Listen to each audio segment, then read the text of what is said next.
हा व्हिडिओ काळजीपूर्वक पहा, कारण एसटी महामंडळाने त्यांच्या अनेक योजनांमध्ये मोठे बदल करणारे नियम उद्यापासून लागू करण्याचं निश्चित केलेलं आहे। यातील काही नियमांची अंमलबजावणी सुरू देखील झालेली आहे आणि हे नियम माहित नसल्यामुळेच एसटी मध्ये अनेक महिला आणि ज्येष्ठ नागरिक कंडक्टर सोबत भांडताना दिसून येतात। त्यांचे तसे व्हिडिओ हे सोशल मीडियावरती सुद्धा व्हायरल होत आहेत। तेव्हा या नियमांची माहिती करून घ्या, हे नियम जाणून घ्या। सर्वात पहिली आणि महत्वाची गोष्ट, महिलांना सरसकट 50% एसटी प्रवासामध्ये सूट देणारी योजना 2 वर्षांपूर्वी मुख्यमंत्री एकनाथ शिंदे यांनी सुरू केली होती। मार्च महिन्यामध्ये 2023 सालामध्ये ही योजना सुरू झाली आणि महिलांना सरसकट 50% सूट मिळू लागली। तुम्हाला ठाऊक आहे का की 0 ते 5 वयोगटापर्यंत आपल्याला कसलंही तिकीट लागत नाही। म्हणजे ज्या मुलांचं वय 5 वर्षाच्या आत आहे त्यांना तिकीट लागत नाही। ज्यांचं वय 5 वर्ष ते 12 वर्ष आहे अशा मुलांना निम्म तिकीट भरावं लागतं आणि 12च्या पुढे मात्र फुल तिकीट चालू होतं। अशा वेळी एसटी महामंडळानं महिलांसाठी एक सरसकट योजना सुरू केली की वय कितीही असू द्या, तुम्हाला प्रवासामध्ये आम्ही 50% सूट देत आहोत, निम्म्या तिकिटात तुम्ही प्रवास करा। ज्या महिलांचं वय 65च्या वर होतं, मग महिला असो किंवा पुरुष असो, ज्यांचं वय 65च्या वर आहे त्यांना देखील महाराष्ट्र जे काही महामंडळ आहे एसटी महामंडळ, तर त्यांनी 50% सूट देऊ केली।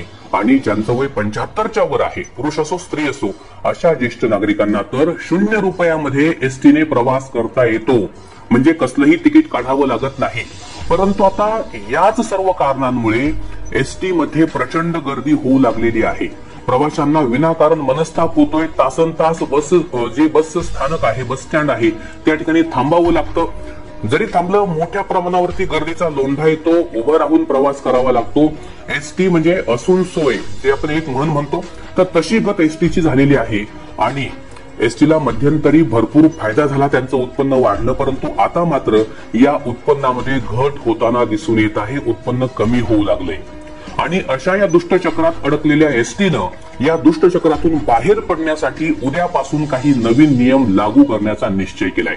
सोबतच काही नियमांची अंमलबजावणी यापूर्वी सुरू झालेली आहे, परंतु अनेक महिलांना या गोष्टी माहीत नसल्यामुळे, अनेक ज्येष्ठ नागरिकांना या गोष्टी माहीत नसल्यामुळे ते कंडक्टर सोबत वादविवाद करतात, भांडतात।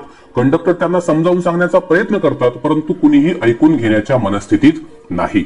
तर बघा, हे नवीन नियम आपण समजून घेऊ। व्हिडिओमध्ये पुढे जाण्यापूर्वी सर्व आमच्या लाडक्या बहिणींना, लाडक्या ताईंना आणि ज्येष्ठ नागरिकांना विनंती आहे, कृपया व्हिडिओला एक लाईक नक्की करा, कारण तुम्ही व्हिडिओला लाईक केल्यानं आम्हाला मदत मिळते, प्रोत्साहन मिळतं आणि आम्हाला वाटतं की हो, सरकारी योजनांशी संबंधित असे व्हिडिओ आम्ही आपल्यासाठी बनवायला हवेत, ही माहिती आम्ही आपल्यापर्यंत पोहोचवायला हवी। तेव्हा कृपया व्हिडिओ पाहताच व्हिडिओला एक लाईक नक्की करा। तर बघा, पहिला सर्वात महत्वाचा नियम आपण या ठिकाणी पाहत आहोत। एसटी महामंडळानं ही जी सुविधा सुरू केलेली आहे ती गोरगरीब जनतेसाठी सुरू केलेली आहे। याचाच अर्थ आता शहरी भागामध्ये जे लोक राहतात की ज्यांचं उत्पन्न खूप जास्त आहे, अशा लोकांसाठी ही योजना बंद करण्याचा निर्णय घेण्यात आलेला आहे।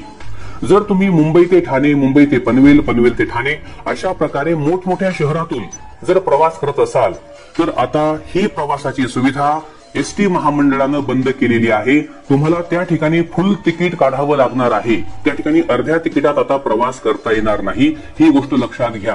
आणि सगळ्यात जास्त व्हिडिओ याच भागातून येत आहेत। लक्षात ठेवा, मुंबई उपनगर, मुंबई शहर जिल्हा, ठाणे हा जो भाग आहे यांचं जे दरडोई उत्पन्न आहे ते खूप जास्त आहे। या ठिकाणी जे काही श्रीमंत वर्ग आहे तर तो राहतो आणि थोडक्यात या शहरी भागामध्ये जो काही प्रवास होतोय तर त्या प्रवासाला आता एसटी महामंडळानं सूट देण्यास नकार दिलेला आहे। जर तुम्ही या भागातून प्रवास करत असाल तर आता तुम्हाला इथे एसटी मध्ये 50% किंवा मोफत 0% सवलत मिळणार नाही। नियम क्रमांक 2, जर तुम्ही महाराष्ट्राच्या बाहेर प्रवास करत असाल, म्हणजे समजा तुम्ही महाराष्ट्रातून बसला परंतु तुम्हाला गुजरातमध्ये सुरतला जायचंय, तर अशा वेळी महाराष्ट्राच्या बाउंड्री पर्यंत जी काही महाराष्ट्राची हद्द आहे तिथपर्यंत महिलांना निम्म तिकीट त्या ठिकाणी चालेल, परंतु तिथून पुढे मात्र महिलांना फुल तिकीट काढूनच जावं लागेल। जर एखाद्या ज्येष्ठ नागरिकाला इथून सुरतला जायचं आहे तर महाराष्ट्राची हद्द आहे तिथपर्यंत त्याला मोफत प्रवास करता येईल, परंतु तिथून पुढे मात्र त्यांना फुल तिकीट काढून जावं लागणार आहे, त्या ठिकाणी कसलीही सवलत मिळणार नाही, हे कृपया लक्षात ठेवा। आता सुरत हे फक्त एक उदाहरण आहे. जर तुम्हाला इंदोरला जायचं की जे मध्य प्रदेशमध्ये आहे, इंदोरला जायचंय, किंवा तुम्हाला या ठिकाणी खाली जे काही कर्नाटकचं बँगलोर आहे, तुम्हाला जर बँगलोरला जर त्या ठिकाणी जायचं असेल तर महाराष्ट्राच्या सीमेपर्यंत तुम्हाला जी सवलत आहे ती सवलत मिळेल. तिथून पुढे मात्र तुम्हाला फुल तिकीटच काढावं लागणार आहे. तिसरी महत्वाची गोष्ट, अनेक लोकांनी एसटी महामंडळाची फसवणूक सुरू केल्याचं महामंडळाच्या लक्षात आलेलं आहे. आता ही फसवणूक नक्की कशी झाली तर एक उदाहरण तुम्हाला सांगतो. अनेक लोकांनी ज्यांचं वय हे 60 वर्ष आहे किंवा 55 आहे, त्यांनी आपल्या आधार कार्डमध्ये जन्मतारखेमध्ये खाडाखोड केली, बदल केले, एक डुप्लिकेट आधार कार्ड काढलं आणि आपलं वय 65-66 वर्ष दाखवलं आणि त्याच्या आधारे त्यांनी एसटी महामंडळाकडून निम्म्या तिकिटामध्ये प्रवासाची सवलत घेतली. अनेकांनी आपलं जे पॅन कार्ड आहे तर ते बदललं, जो आपला वाहन परवाना आहे, लायसन्स आहे, ड्रायव्हिंग लायसन्स, त्याच्यामध्ये त्यांनी अशा प्रकारे खाडाखोड करून या योजनेचा गैरफायदा घेतला.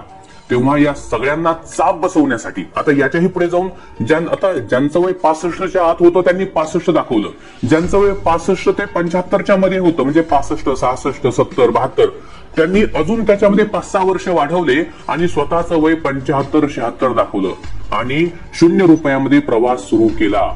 काही भामटे तर असेही निघाले ज्यांनी स्त्रीचा वेश धारण केला, म्हणजे साडी वगैरे किंवा जे काही म्हणजे स्त्रीचे जे काही ड्रेस असतात, वस्त्र असतात, तर तशी वस्त्र परिधान करून स्त्रीचं रूप घेतलं आणि मोफत प्रवास केला. अशाही अनेक घटना उघडकीस आल्या. अशा अनेकांना त्या ठिकाणी एसटी महामंडळानं चाप देखील बसवला.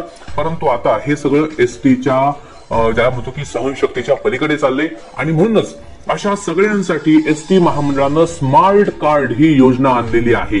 खरं तर ही योजना आधीच चालू होती, परंतु एसटी महामंडळाकडे तंत्रज्ञान नव्हतं, एसटी महामंडळाकडे ज्याला आपण म्हणतो की एक टेक्नॉलॉजी नव्हती आणि त्यामुळे ही योजना बारगळली. परंतु आता मात्र एसटी महामंडळाचं उत्पन्न घटत चाललंय आणि आता कोणताही पर्याय उरलेला नाही.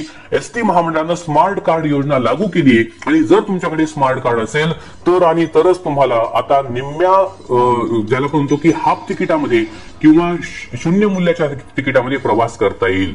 आता हे स्मार्ट कार्ड तुम्ही घरी बसल्या सुद्धा काढू शकता. जर तुम्हाला जाणून घ्यायचं असेल की स्मार्ट कार्ड घर बसल्या अगदी मोफत कसं काढायचं तर आम्हाला कमेंटमध्ये स्मार्ट कार्ड असं नक्की लिहून पाठवा आणि व्हिडिओला लाईक सुद्धा करा. तर बघा, स्मार्ट कार्ड आपल्याला काढावं लागेल. इथून पुढे आधार कार्डवर किंवा जे काय तुमचं पॅन कार्ड आहे किंवा वाहनधारक परवाना आहे, लायसन्स आहे, आता याच्यावरती तुम्हाला सूट मिळणार नाही.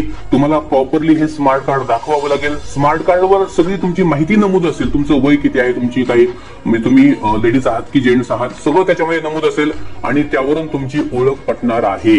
आणि म्हणून हा एक नवीन नियम एसटी महामंडळानं सुरू केलाय, जेणेकरून एसटी महामंडळासोबत कुणीही धोकाधडी करू नये, कुणीही त्या ठिकाणी एसटी महामंडळाला लुटू नये. तर हा महत्वाचा नियम त्या ठिकाणी सुरू झालेला आहे.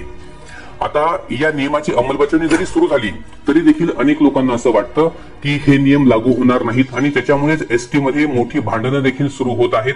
तर तुम्ही एसटी कंडक्टर सोबत भांडू नका, वादविवाद करू नका. या नवीन नियमांची माहिती तुम्ही तुमच्या नातलगांना, तुमचे जे नातेवाईक आहेत, मित्रमंडळी आहेत, त्यांना देण्यासाठी हा व्हिडिओ व्हॉट्सअपद्वारे, फेसबुकद्वारे नक्की शेअर करा. होय, शेअर करा आणि कमेंट करून सांगा की तुम्हाला स्मार्ट कार्ड कसं काढावं याची माहिती हवी आहे का. आणि अशा सर्व सरकारी योजनांची माहिती आम्ही आपल्या युट्यूब चॅनलवरती देत असतो. एक एक योजना महत्वाची आहे. अनेक महिलांनी त्या ठिकाणी शिलाई मशीन मोफत मिळवलेले आहेत, भांड्यांचा सेट त्यांना मिळालाय. सोबत अनेक महिलांनी तर जे काही मोफत सूर्यचूल आहे तिचाही लाभ घेतलेला आहे. सूर्यचूल मिळते, अगदी मोफत मिळते, त्यावरती आपला स्वयंपाक होतो. 1ही रुपया वीज बिल भरण्याची गरज नाही, गॅस संपत नाही. अतिशय सुरक्षित अशी सूर्यचूल जर तुम्हाला हवी असेल कमेंटमध्ये लिहा सूर्यचूल आणि आम्ही तुम्हाला तो व्हिडिओ तुमच्यापर्यंत नक्की पोहोचू किंवा त्याची लिंक तुम्हाला शेअर करू. तर ते लिहा. आणि हो, बांधकाम कामगार योजना सुरू आहे, त्याचे फॉर्म नक्की भरा. या बांधकाम कामगारांना दिवाळी आधी 5-5 हजार रुपये बोनस मिळतो. 5-5 नोंदणी करून घ्या स्वतःची. बांधकाम कामगार जर तुम्ही कुठेही जॉबला नसाल, नोकरीला, सरकारी नोकरीला जर नसाल तर बांधकाम कामगार म्हणून स्वतःची नोंदणी करून घ्या. दिवाळीपूर्वी आपल्याला 5-5 हजार दरवर्षी मिळतात, तर तो लाभ तुम्ही सोडू नका. अनेक सरकारी योजना आहेत. तुमचं स्वतःचं घर नसेल तर स्वतःचं घर बांधण्यासाठी सरकारकडून 4.25 लाख रुपये मिळत आहेत. घरकुल योजना सुरू झालेली आहे, तिचाही लाभ तुम्ही नक्की घ्या. एक ना अनेक हजारो योजना चालू आहेत. घरावरती मोफत सोलर बसवण्याचं काम देखील चालू आहे. आपले जे काही मुख्यमंत्री आहेत देवेंद्रजी फडणवीस त्यांच्या अध्यक्षतेखाली, तेव्हा घरावरती मोफत सोलर बसवले जात आहेत, ज्यातून घरातील सगळं नाही परंतु आपण म्हणू की सर्व प्रकारच्या लाईट्स, बल्ब वगैरे चालतात, 1-2 पंखे चालतात, वीज बिल बऱ्यापैकी कमी येतं, मोफत मिळतंय, करून घ्या. तर या सगळ्या सरकारी योजनांची माहिती जर तुम्हाला हवी असेल, आत्ताच आपल्या युट्यूब चॅनलला सबस्क्राईब करा, बेल आयकॉन दाबून ऑलला क्लिक करा आणि हो, कमेंटमध्ये सांगा तुम्हाला कोणत्या योजनेची गरज आहे. तसे ते व्हिडिओ आम्ही तुम्हाला लगेचच त्याची लिंक त्याच ठिकाणी जिथे तुम्ही कमेंट केली त्या ठिकाणी त्या व्हिडिओची लिंक देण्याचा आम्ही तुम्हाला प्रयत्न करू. परंतु प्रत्येकच वेळी लिंक देणं पॉसिबल होत नाही, तेव्हा